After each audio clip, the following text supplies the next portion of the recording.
پیدائش باب 45۔ تب یوسف نے ان کے آگے جو اس کے آس پاس کھڑے تھے اپنے کو ضبط نہ کر سکا اور چلا کر کہا،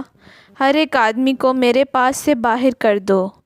چنانچہ جب یوسف نے اپنے آپ کو اپنے بھائیوں پر ظاہر کیا، اس وقت اور کوئی اس کے ساتھ نہ تھا، اور وہ چلا چلا کر رونے لگا، اور مصریوں نے سنا اور فرعون کے محل میں بھی آواز گئی۔ اور یوسف نے اپنے بھائیوں سے کہا، میں یوسف ہوں، کیا میرا باپ اب تک جیتا ہے؟ اور اس کے بھائی اسے کچھ جواب نہ دے سکے، کیونکہ وہ اس کے سامنے گھبرا گئے۔ اور یوسف نے اپنے بھائیوں سے کہا، ذرا نزدیک آ جاؤ، اور وہ نزدیک آئے۔ تب اس نے کہا، میں تمہارا بھائی یوسف ہوں، جس کو تم نے بیچ کر مصر پہنچوایا، اور اس بات سے کہ تم نے مجھے بیچ کر یہاں پہنچوایا نہ تو غمگین ہوا اور نہ اپنے دل میں پریشان ہو، کیونکہ خدا نے جانوں کو بچانے کے لیے مجھے تم سے آگے بھیجا۔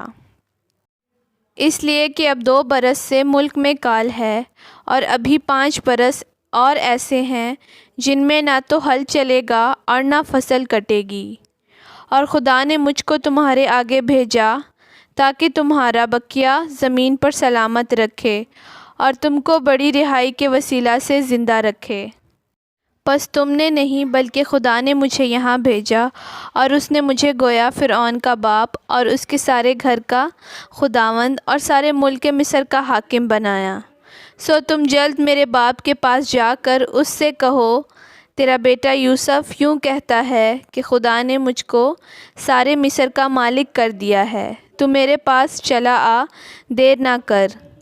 تو جشن کے علاقہ میں رہنا، اور تو اور تیرے بیٹے اور تیرے پوتے اور تیری بھیڑ بکریاں اور تیرے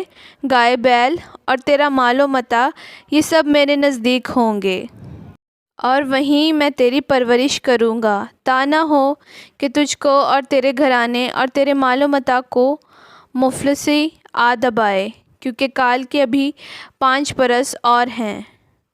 اور دیکھو، تمہاری آنکھیں اور میرے بھائی بنیامین کی آنکھیں دیکھتی ہیں کہ خود میرے منہ سے یہ باتیں تم سے ہو رہی ہیں، اور تم میرے باپ سے میری شان و شوکت کا جو مجھے مصر میں حاصل ہے اور جو کچھ تم نے دیکھا ہے سب کا ذکر کرنا، اور تم بہت جلد میرے باپ کو یہاں لے آنا۔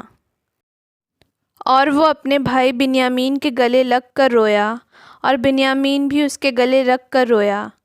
اور اس نے سب بھائیوں کو چوما اور ان سے مل کر رویا۔ اس کے بعد اس کے بھائی اس سے باتیں کرنے لگے، اور فرعون کے محل میں اس بات کا ذکر ہوا کہ یوسف کے بھائی آئے ہیں، اور اس سے فرعون اور اس کے نوکر چاکر بہت خوش ہوئے۔ اور فرعون نے یوسف سے کہا کہ اپنے بھائیوں سے کہہ، تم یہ کام کرو کہ اپنے جانوروں کو لاد کر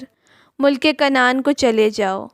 اور اپنے باپ کو اور اپنے اپنے گھرانے کو لے کر میرے پاس آ جاؤ، اور جو کچھ ملک مصر میں اچھے سے اچھا ہے وہ میں تم کو دوں گا، اور تم اس ملک کی عمدہ عمدہ چیزیں کھانا۔ تجھے حکم مل گیا ہے کہ ان سے کہے، تم یہ کرو کہ اپنے بال بچوں اور اپنی بیویوں کے لیے ملک مصر سے اپنے ساتھ گاڑیاں لے جاؤ، اور اپنے باپ کو بھی ساتھ لے کر چلے آؤ، اور اپنے اسباب کا کچھ افسوس نہ کرنا، کیونکہ ملک مصر کی سب اچھی چیزیں تمہارے لیے ہیں۔ اور اسرائیل کے بیٹوں نے ایسا ہی کیا، اور یوسف نے فرعون کے حکم کے مطابق ان کو گاڑیاں دی اور زاد راہ بھی دیا، اور اس نے ان میں سے ہر ایک کو ایک ایک جوڑا کپڑا دیا، لیکن بنیامین کو چاندی کے 300 سکے اور 5 جوڑے کپڑے دیے۔ اور اپنے باپ کے لیے اس نے یہ چیزیں بھیجیں، یعنی 10 گدھے جو مصر کی اچھی چیزوں سے لدے ہوئے تھے، اور 10 گدھیاں جو اس کے باپ کے راستہ کے لیے غلہ اور روٹی اور زاد راہ سے لدی ہوئی تھیں۔ چنانچہ اس نے اپنے بھائیوں کو روانہ کیا، اور وہ چل پڑے، اور اس نے ان سے کہا، دیکھنا کہیں راستہ میں تم جھگڑا نہ کرنا۔ اور وہ مصر سے روانہ ہوئے، اور ملک کنعان میں اپنے باپ یعقوب کے پاس پہنچے اور اس سے کہا، یوسف اب تک جیتا ہے اور وہی سارے ملک کے مصر کا حاکم ہے۔ اور یعقوب کا دل دھک سے رہ گیا کیونکہ اس نے ان کا یقین نہ کیا۔ تب انہوں نے اسے وہ سب باتیں جو یوسف نے ان سے کہی تھی بتائیں،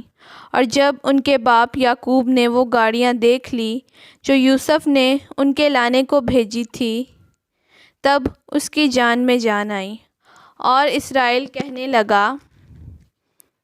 یہ بس ہے کہ میرا بیٹا یوسف اب تک جیتا ہے، میں اپنے مرنے سے پیشتر جا کر اسے دیکھ تو لوں گا۔ آمین۔